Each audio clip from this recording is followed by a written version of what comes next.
6 au départ. Et on pourrait peut-être, alors qu'on perd toujours un peu de temps actuellement en Allemagne, on peut peut-être aller à Longchamp aussi, retrouver nos amis pour peut-être quelques mots sur la course, à moins qu'on soit prêt à Berlin. Ça se joue à quelques secondes, me semble-t-il. J'ai l'impression que là, on commence à être tout près du départ à Berlin. Le numéro 2, Arles, qui fait partie donc des favorites à 3,20 €, quasiment co-favorite. Il va en rester encore 2. Voilà, il va rester le numéro 6, Ovambo Lady. C'est vrai que c'est un petit peu dommage parce que là, on prend 3 voire 4 minutes de retard. Numéro 6, Ovambo Lady, associé à Drie de Vries.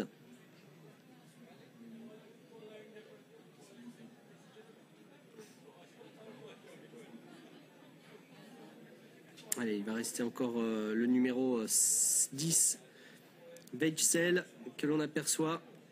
Et le 7, Shivagia. Shivagia, on l'a dit, deuxième de la course référence du 26 avril, ici même. Alors, on va peut-être, si on rentre pas vite dans les stalles... Là, il restera juste le numéro 10 et ça va partir. Ouais. En tout cas, sachez qu'à Longchamp, c'est Bâtiron, le numéro 5, et puis Glaring, le numéro 2, qui sont actuellement les favoris dans cette course réservée aux stayers. Allez, les chevaux vont partir à Hopgarten. Bon, je vais passer la main à Alexandre Léger pour qu'il nous dise un petit mot rapidement sur la course. De toute façon, on prend du retard encore en Allemagne. Alexandre et Dominique, je vous laisse la main en attendant qu'on parte en Allemagne.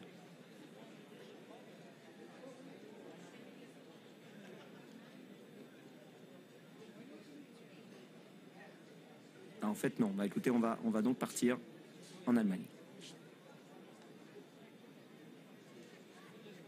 Ah et non. Non, oh là là, là, je pense qu'il faut qu'on aille à Longchamp. Ouais. On va aller à Longchamp tout de suite, retrouver Alexandre et Dominique. On va prendre du retard en Allemagne, on va voir comment on gère l'Allemagne. Alexandre, Dominique, à vous pour le prix Vicomtesse Vigier. Oui, en Allemagne, ça se passe mal. Il y a un cheval qui a traversé les boîtes, donc j'avais annoncé à Alexandre 10 minutes de retard sur la course allemande. Vous aviez vu juste, Dominique. J'avais vu juste. Alors, 2 co-favoris au départ de notre prix Vicomtesse Vigier. Je le disais, le numéro 1, Tac de Boitron, malheureusement forfait. Le numéro 2, Glaring, vient d'effectuer une bonne rentrée. Il s'est classé deuxième derrière un cheval marocain qui se nomme Billabong, qui est un excellent compétiteur. Et puis numéro 5, Bâtiron. Bâtiron qui s'est classé deuxième l'an passé du prix du Cadran. On va retrouver tout de suite un entraîneur, c'est Carlos Lerner qui présente le numéro 6, Mille et Mille, qui va tenter de gravir les échelons. Exactement, je suis avec les 2 entraîneurs associés.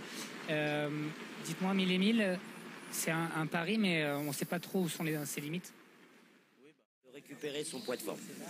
On a Glaring qui est un bon cheval en bon terrain. Mille et Mille qui est un cheval très endurci, comme l'a dit Yann Lerner, par les courses à handicap tiercé.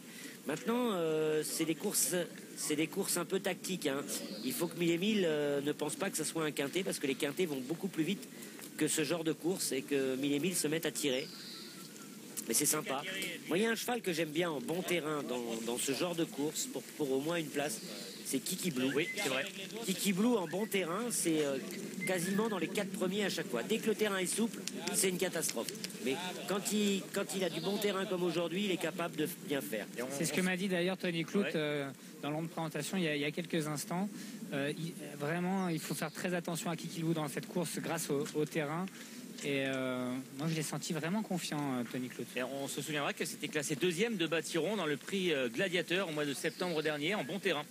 Alors voilà, c'est peut-être effectivement la bonne ligne que ce prix Gladiateur en bon terrain, Bâtiron qui avait devancé Kiki Blue. Oui, le cheval espagnol qui fait une très bonne saison. Maintenant, je veux le voir en bon terrain. Tout ce qu'il a fait de mieux, ce cheval-là. Et à ce niveau-là, c'est plutôt dans des terrains très souples. Donc aujourd'hui, j'ai la curiosité de voir comment il peut se comporter en bon terrain. Ça m'inquiète un petit peu pour lui. Hartung, qui a un nom allemand et qui est pourtant effectivement est né en Espagne. Le baryton est magnifique. Bâtiron, dont Pierre Brandt nous a dit effectivement qu'il avait des excuses. Son voyage ne s'est pas forcément très bien passé à Médane, il a perdu beaucoup de poids. Voilà, parenthèse rapide pour vous dire qu'on va vous montrer quelques images de ce qui se passe en Irlande, au Cura, avec une course qui partira, vous le savez, à 16h55. Ce sont les Irish Mid-Guinée qui se dérouleront tout à l'heure. Départ donc dans 10 minutes pour les Irish Mid-Guinée. En réunion 6, course 5, pour ceux qui veulent faire des paris, bien sûr. Les jockeys sont au rond de présentation, les chevaux aussi. C'est l'une des épreuves les plus attendues du week-end, les Irish Mille Guinée. Donc à suivre tout à l'heure avec donc, des pouliches de 3 ans. On a eu les Irish 2000 Guinée hier. Et nous avons les Irish Mille Guinée aujourd'hui. Voilà, on s'approche du départ pendant ce temps-là à Longchamp. Et on est parti en Allemagne. Oui. Et après, ça peut être une course très tactique. Il n'y a pas grand monde pour aller devant dans cette épreuve. Alors on sait que Vincent Cheminot a des mains en or et qu'il arrive à détendre ses chevaux. Alors pourquoi pas Cléring devant. Et si 1000 et 1000, comme l'a dit Carlos Lerner, si le cheval se fâche un peu, Thierry Tuliez le laissera galoper aussi. Et il s'élance pour la 6e épreuve. C'est un groupe 2. Le prix Vicomtesse Vigier. 3100 mètres à parcourir sans le numéro 1, Tac de Boitron. 1000 et 1000. Le numéro 6 a pris un très bon départ. Il s'installe tout de suite parmi les concurrents de tête.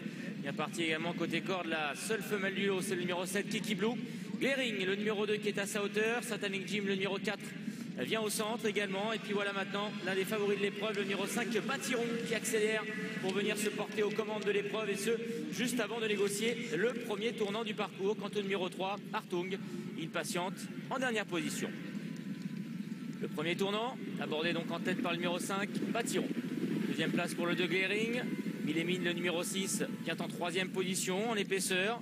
Aux côtés du numéro 4, Satanic Jim. Kiki Blue, le numéro 7. Et côté corde, en avant-dernière position. Devant le 3, Hartung.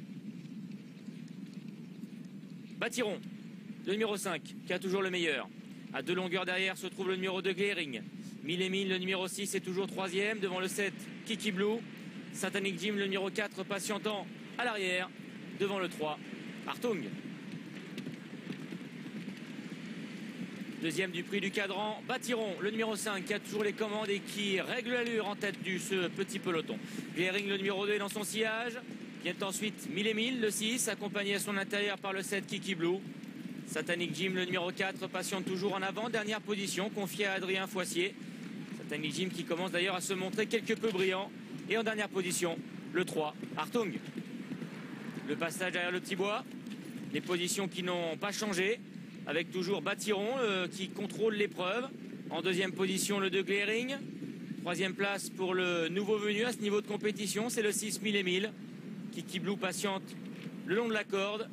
En 4e position, devant le 4, Satanic Jim. Et toujours le 3, Hartung qui ferme la marche. La descente avec Batiron, le numéro 5, qui a toujours le meilleur. Glering, le 2, dans son sillage. 1000 et 1000, le 6 est en 3e position, accompagné à son intérieur par le 7, Kiki Blue, Satanic Jim et le 3, Hartung.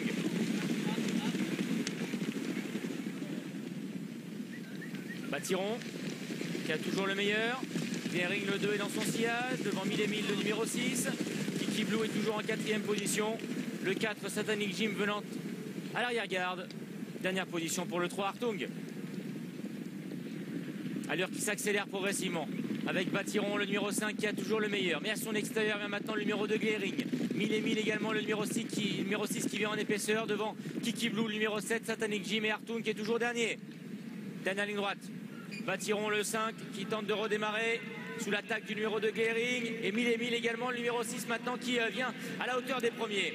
Un match à 3 qui s'engage. Batiron côté corde. Glering au centre. 1000 et 1000 qui vient en pleine piste avec également Kiki Blue, le 7, qui refait du terrain. Mais c'est Batiron, le numéro 5, qui repart devant le 6, 1000 et 1000 et le 2 Glering. Batiron, le numéro 5, qui va repartir finalement pour s'adjuger le prix Vicomtesse Vigier. La deuxième place est disputée à voir entre le 2 Glering et le 6, 1000 et 1000. 4e place pour le 7, Kiki Blue. Ça, c'est du travail d'artiste. Ça, Maxime Guyon a été exceptionnel sur Batiron. Batiron est un cheval qui normalement doit attendre, qui a une pointe de vitesse phénoménale et qui n'aime pas aller devant. Et Maxime s'est occupé que de son cheval, il ne s'est pas occupé de la course.